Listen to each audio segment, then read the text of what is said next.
একদিন তুমিও বলেছিলে আমার ছাড়া তোমার কিছুই ভালো লাগে না। এখন তোমার সবই ভালো লাগে, শুধু আমাকে না।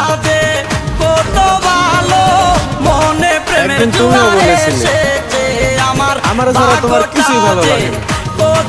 এখন তোমার সবই ভালো লাগে, শুধু আমাকে না।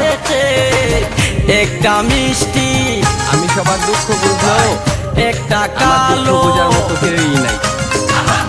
একটা মিষ্টি কালো মেয়ে আমায় ভালোবেসেছে, একটা চশমা